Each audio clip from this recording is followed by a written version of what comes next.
Good morning. Batiin muna natin ng happy birthday lahat ng may birthday today, lalo na yung best friend ko. Always be in good health. Happy birthday to you. Okay, 27 November 2021, day 26. Yung daily reading plan natin guys sa KJV Bible.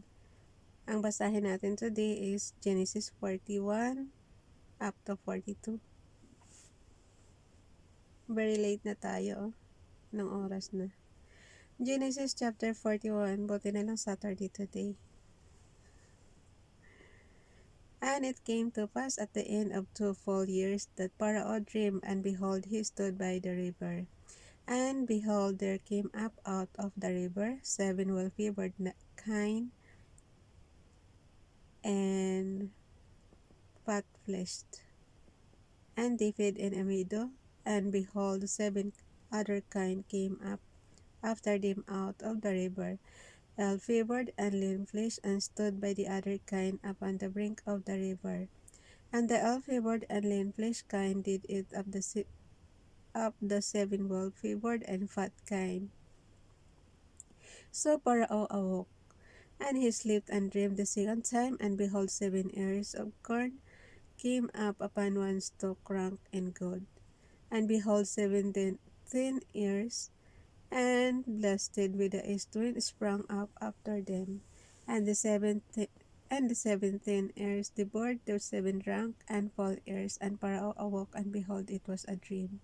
And it came to pass in the morning that his spirit was troubled, and he sent and called of all the magicians of Egypt and all the wise men thereof, and Pharaoh told them his dream. But there was none that could interpret them unto Pharaoh. Then spake the chief butler unto Pharaoh, saying, I do remember my faults this day. Pharaoh was wroth with his servants, and put me in ward in the captain of the guard's house, both me and the chief baker. And we dreamed a dream in one night, and I wait. Verse 11. And we dreamed a dream in one night, I and he. We dreamed each man according to the interpretation of his dream, and there was there with us a young man, an Hebrew, servant to the captain of the guard, and we told him, and he interpreted to us our dreams. To each man according to his dream, he did interpret, and it came to pass as he interpreted to us, so it was me he restored unto mine office, and him he hanged. Then Pharaoh sent and called Joseph, and they brought him hastily out of the dungeon. And he shaved himself, and changed his raiment, and came in unto Pharaoh. And Pharaoh said unto Joseph, I have dreamed a dream, and there is none that can interpret it.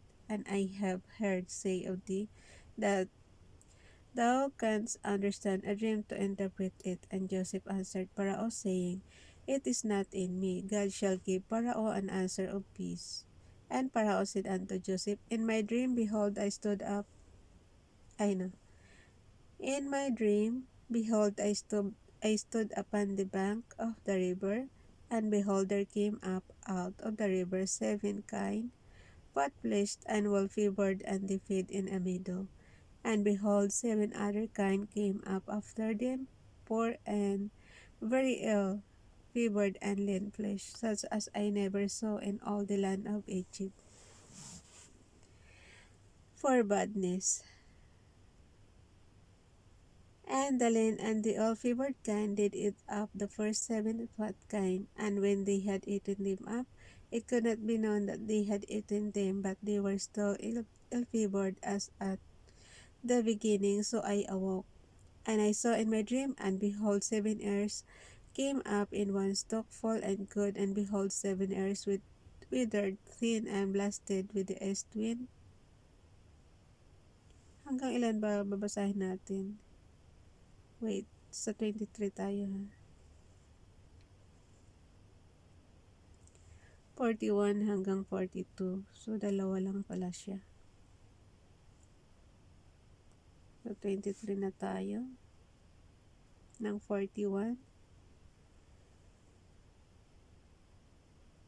And behold, 7 earths with 13, and blasted with the east wind sprang up after them, and the 10 earths devoured the 7 good earths. And I told this unto the magicians, but there was none that could declare it to me. And Joseph said unto Pharaoh, the dream of Pharaoh is one. God has showed Pharaoh what he is about to do. The 7 good kine are 7 years, and the 7 good years are 7 years. The dream is one. And the 7th and ill-favored kind that came up after them are 7 years, and the 7 empty ears blasted with the east wind shall be 7 years of famine. Aray ko. This is the famine daw of 7 years. Grabe naman tagal. This is the thing which I have spoken unto Pharaoh, what God is about to do, he sheweth unto Pharaoh, behold, there come 7 years of great plenty throughout all the land of Egypt, and there shall arise after them 7 years of famine, and all the plenty shall be forgotten in the land of Egypt, and the famine shall consume the land. And the plenty shall not be known in the land by reason of that famine following, for it shall be very grievous. And for that the dream was doubled unto Pharaoh twice, it is because the thing is established by God, and God will shortly bring it to pass. Now therefore let Pharaoh look out a man discreet and wise, and set him over the land of Egypt. Let Pharaoh do this, and let him appoint officers over the land, and take up the fifth part of the land of Egypt in the 7 plenteous years. So, may tax na rin siya. Parang tax na rin to, oh. Nakalagay kasi, let Pharaoh do this, and let him appoint officers of the land, and take up the fifth part of the land of Egypt in the 7 plenteous years.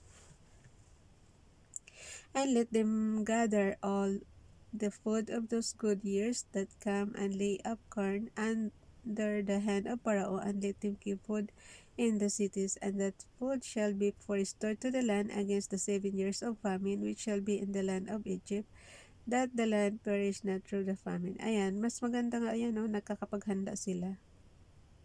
Kaya minsan yung dream maganda rin para ma-avoid natin yung masasamang mangyayari. And the thing was good in the eyes of Pharaoh, and in the eyes of all his servants. And Pharaoh said unto his servants, can we find such one as this is a man in whom the Spirit of God is? And Pharaoh said unto Joseph, for as much as God has shewed thee all this, there is one as discreet and wise as thou art. Thou shalt be over my house, and according unto thy word shall all my people be ruled. Only in the throne will I be greater than thou. And Pharaoh said unto Joseph, see, I have set thee over all the land of Egypt. And Pharaoh took off his ring from his hand, and put it upon Joseph's hand, and arrayed him his vestures of fine linen, and put a gold chain about his neck. And he made him to ride in the second chariot which he had, and they cried before him, bow the knee, and he made him ruler over all the land of Egypt. And Pharaoh said unto Joseph, I am Pharaoh, and without thee shall no man lift up his hand or foot in all the land of Egypt. Kaya naman pala dalawang lang, sobrang haba pala talaga nito.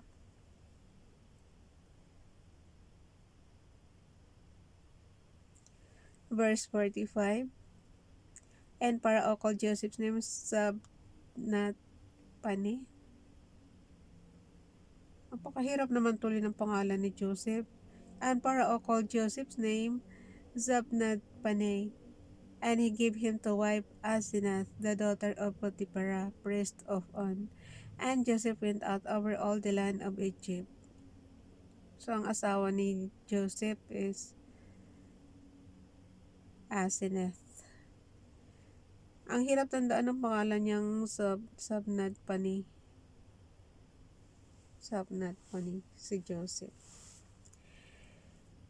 Pag ganito guys, mga pangalan, mahirap natin matandaan talaga yan. And Joseph was 30 years old when he stood before Pharaoh, king of Egypt. And Joseph went out from the presence of Pharaoh, and went throughout all the land of Egypt. And in the 7 plenteous years, the earth brought forth by handfuls, and he gathered up all the food of the 7 years which were in the land of Egypt, and laid up the food in the cities, the food of the fold which was round about every city laid he up in the same. And Joseph gathered corn as the sand of the sea, very much until he left numbering, for it was without number. And unto Joseph were born two sons before the years of famine came, which Asenath, the daughter of Potipherah, priest of On, bare unto him. And Joseph called the name of the firstborn Manasseh, for God said, He hath made me forget all my toil and all my father's house. And the name of the second called he Ephraim, for God hath caused me to be fruitful in the land of my affliction. And the 7 years of plenteousness that was in the land of Egypt were ended, and the 7 years of dearth began to come, according as Joseph had said, and the dearth was in all lands, but in all the land of Egypt there was bread.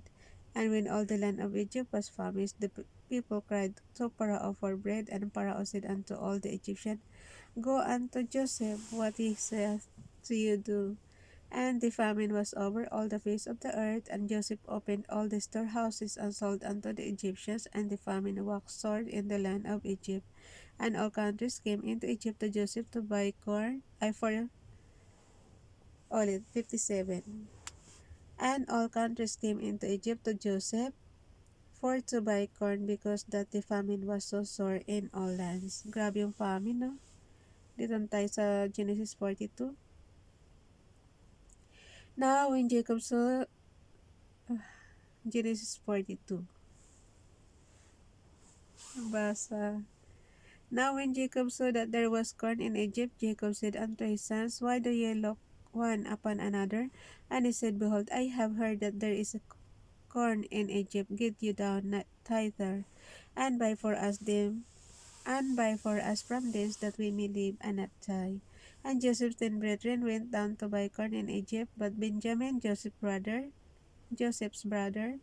Jacob sat not with his brethren, for he said, Lest for adventure and mischief befall him. And the sons of Israel came to buy corn among those that came, for the famine was in the land of Canaan. And Joseph was the governor over the land, and he it was that sold to all the people of the land. And Joseph's brethren came and bowed down themselves before him with their faces to the earth. And Joseph saw his brethren, and he knew them, but made himself strange unto them, and spake roughly unto them. Hala. Kasi bininta kasi siya ng mga kapatid niya. Ayan tuloy. Tingnan mo sa verse 7. And Joseph saw his brethren, and he knew them, but made himself strange unto them, and spake roughly unto them. And they said unto them, Whence come ye? And they said, From the land of Canaan to buy food. And Joseph knew his brethren, but they knew not him. And Joseph remembered, but hindi nila matandaan si Joseph. And Joseph remembered the dreams which he dreamed of them, and said unto them, Ye are spies to see the nakedness of the land ye are come. And they said unto him, Nay, my lord, but to buy food are thy servants come. We are all one man's sons. We are true men, thy servants are no spies. And he said unto them, Nay, but to see the nakedness of the land ye are come. And they said, Thy servants are 12 brethren, the sons of one man in the land of Canaan, and behold, the youngest is this day with our father, and one is not. And Joseph said unto them, That is it that I spake unto you, saying, Ye are spies. Hereby ye shall be proved by the life of Pharaoh, ye shall not go forth hence, except your youngest brother come hither. O, pinapapunta niya yung kapatid niyang, yung pinaka-youngest guys, si Benjamin.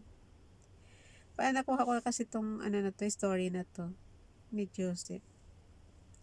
Send one of you, and let him fetch your brother, and ye shall be kept in prison, that your words may be proved, whether there be any truth in you, or else by the life of Pharaoh surely ye are spies. And he put them all together into ward 3 days. And Joseph said unto them, The third day this do, and live, for I fear God. If ye be true men, let one of your brethren be bound in the house of your prison. Go ye, carry on for the famine of your houses, but bring your youngest brother unto me, so shall your words be verified, and ye shall not die. And they did so. Gusto lang siguro niya makita yung kapatid niya. Kasi pinapapunta niya guys, oh. Mga half-brothers naman niya yan, pero ang kapatid niya talagang tunay, si Benjamin. Dalawa lang silang inanak na Rachel, diba? And they said unto and they said one to another, We are very guilty concerning our brother, in that we saw the anguish of his soul when he besought us, and we would not hear. Therefore is this distress come upon us. And Reuben answered them, saying, Spake I not unto you, saying, Do not sin against the child, and you would not hear? Therefore, behold, also his blood is required. And they knew not that Joseph understood them, for he spake unto them by an interpreter. And he turned himself about from them, and wept, and returned to them again, and communed with them, and took from them Simeon, and bound him before their eyes. Then Joseph commanded to fill their sacks with corn, and to restore every man's money into his sack, and to give them provision for the way. And thus did he unto them. And they laden their asses with the corn, and departed thence. Grabe pala talagang famine nung araw. Ano ba? Nawa, wala na ngayong famine, Father God. And as one of them opened, ang gusto ko talang maalis yung COVID-19. And as one of them opened his sack to give his as provender in the inn, he spied his money, for behold, it was in his sack's mouth. And he said unto his brethren, My money is restored, and though it is said, even in my sack. And their heart failed them, and they were afraid, saying one to another, What is this that God hath done unto us? And they came unto Jacob their father unto the land of Canaan, and told him all that befell unto them, saying, The man who is the Lord of the land spake roughly to us, and took us for spies of the country. Hindi kasi nila nakilala yung kapatid nila, ay yung half-brother nila si Joseph. And we said unto him, We are true men, we are no spies, we be 12 brethren, sons of our father, one is not, and the youngest is this day with our father in the land of Canaan. And the man, the lord of the country, said unto us, Hereby shall I know that ye are true men. Leave one of your brethren here with me, and take food for the famine of your households unbegun. And bring your youngest brother unto me. Then shall I know that ye are no spies, but that ye are true men. Wala na siyang tiwala sa mga kapatid niya. So will I deliver you your brother, and you shall traffic in the land. And it came to pass, as they emptied their sacks, that behold, every man's bundle of money was in his sack. And when both they and their father saw the bundles of money, they were afraid. And Jacob, and they were afraid. Ulit, 35. And it came to pass, as they emptied their sacks, that behold, every man's bundle of money, and daming pera, was in his sack. And with both they and their father saw the bundles of money, they were afraid. And Jacob their father said unto them, May have ye buried of my children. Joseph is not, and Simeon is not, and ye will take Benjamin away. All these things are against me. And Reuben spake unto his father, saying, Slay my two sons, if I bring him not to thee. Deliver him into my hand, and I will bring him to thee again. And he said, My son shall not go down with you, for his brother is dead, and he is left alone. Akala nila patay na si Joseph. If mischief befall him by the way in the which we go, then shall ye bring down my gray hairs with sorrow to the grave. So hanggang 42 lang tayo guys. Bye everyone. God bless.